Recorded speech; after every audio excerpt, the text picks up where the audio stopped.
Here's a bit of a fun comparison that we're going over today. We're jumping into Spider-Man. On the left, we have the PlayStation 5 version of Spider-Man.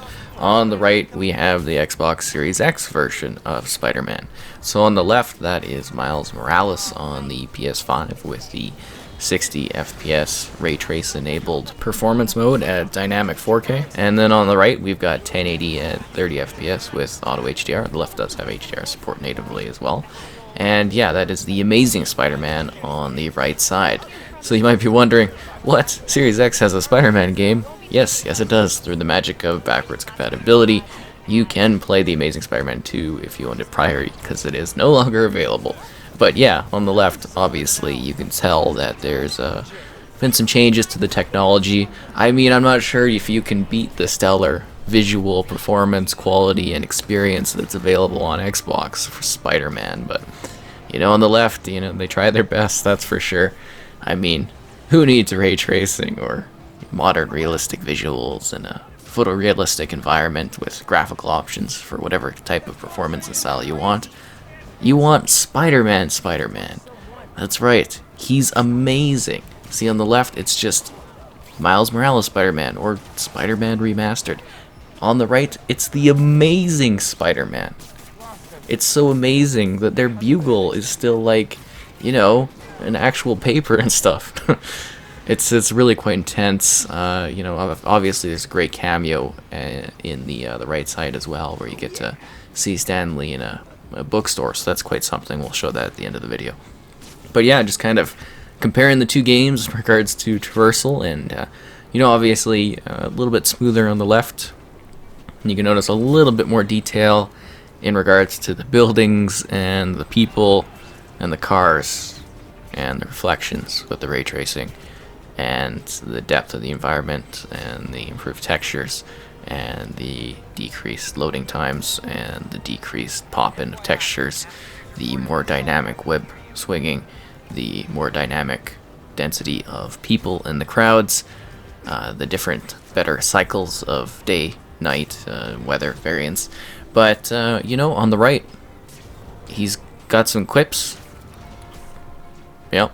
And there's these giant things, they don't let you just travel around the world like they do on the left. You actually have to evade these giant annoying barriers that are constantly there. Keeps you on your toes instead of just letting you freely swing through this big empty world.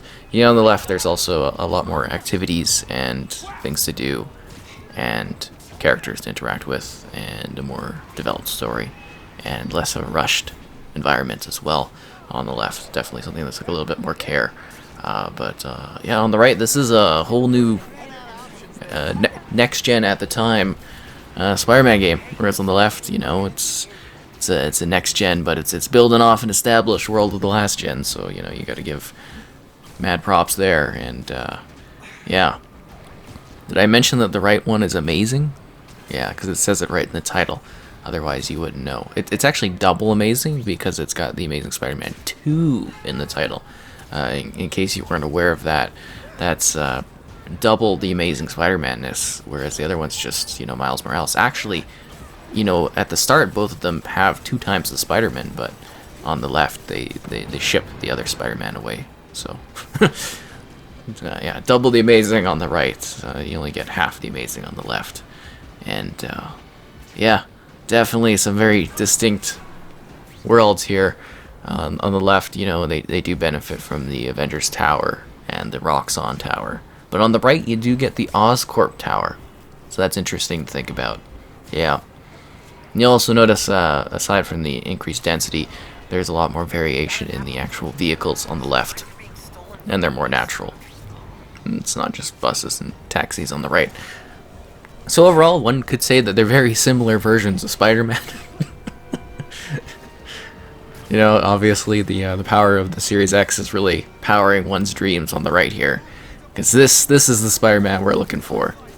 Oh, and I've also noticed that the people are a lot nicer on the left one. On the right, they're really actually quite mean to Spidey.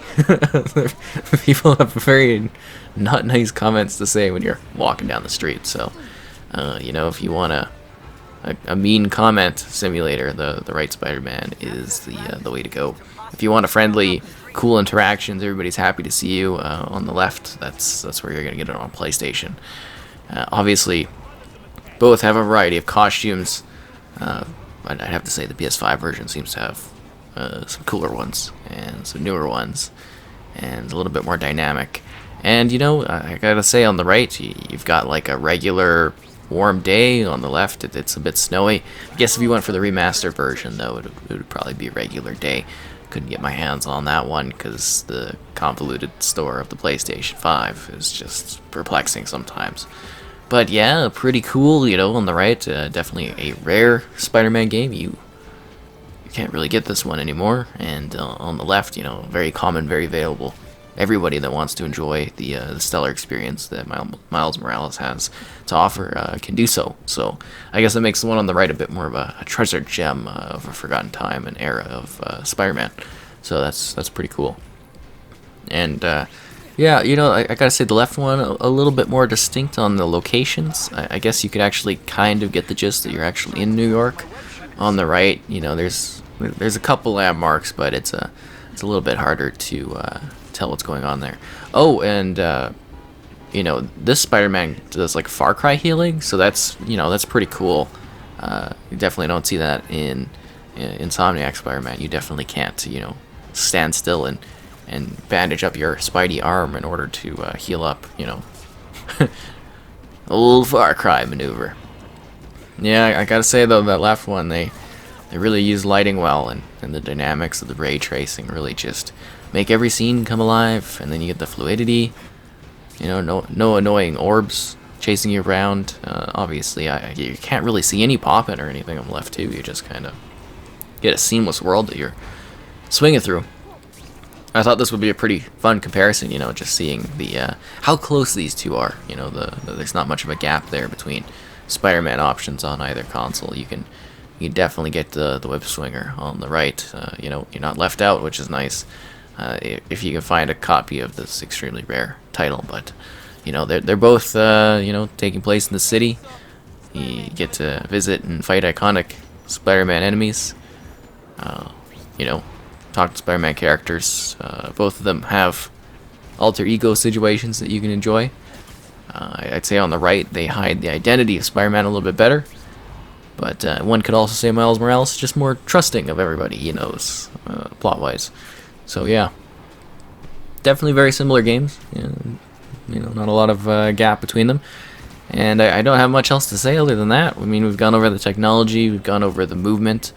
They definitely a little bit more free-flowing on the left, but both of them kind of let you get around a little bit faster. I'd say the Spider-Man on the right maybe has more advanced web tech, just for the fact that he can, kind of get a web out of any like thin air. You can go to the top of a building, jump up in the air, web swing off of something really high up, and soar yourself into the sky. So there's some kind of magic going on there. I don't know if he's got invisible drones or something out there, but the left one seems a little bit more focused on realistic physics. So keep that in mind if you want realism or more of a fantasy Spider-Man. And you see right here in the park how he's just kind of swinging, and there's nothing really he's attached to, and it's just kind of like, that's some next-gen Spider-Maning, that's for sure. But definitely both thrilling experiences, story-based content, both single-player, both have a cast of characters. One's an original property on the left, the other one on the right is based on a film. A film you might forget, the Amazing Spider-Man series. I know I have, even though it doesn't really share anything other than the tie-in title to try to cash in on that. See, he's shooting webs up in the air and there's nothing there, and he's just attached to it, so it's got to be some kind of sorcery or something like that. But yeah, both aim to capture and bring alive the character of Spider-Man. Both do it in different ways, and I thought this was a bit of a fascinating comparison. These are obviously a lot of work to put together. I really took the time to sync these up so that they were so, closely one-on-one. I couldn't believe the efforts and the fact that they lined up so beautifully well, so you could see the dynamics between the two. But I did, so liking the video is probably a great thing. Subscribing is probably pretty cool too, because where else are you going to get Spider-Man comparisons like this? I don't think anywhere. Yeah, no, I don't think anyone's bold enough to do this kind of Spider-Man comparison. Some might not even say the Spider-Man exists on Xbox, but I've got it here for you today, so yeah, I know. I deliver, that's for sure.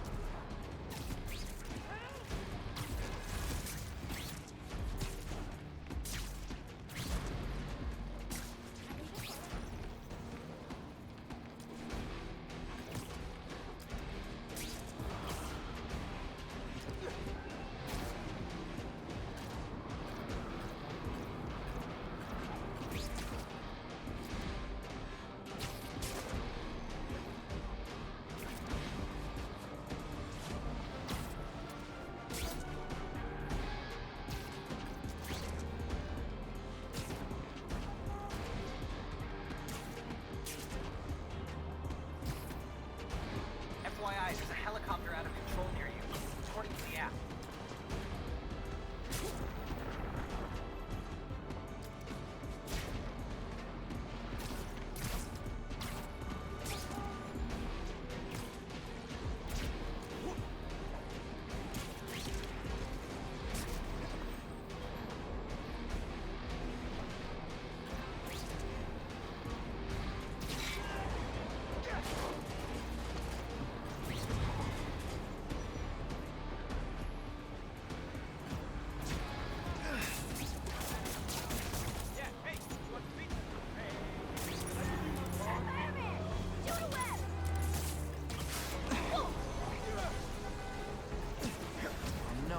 Shooters crashed.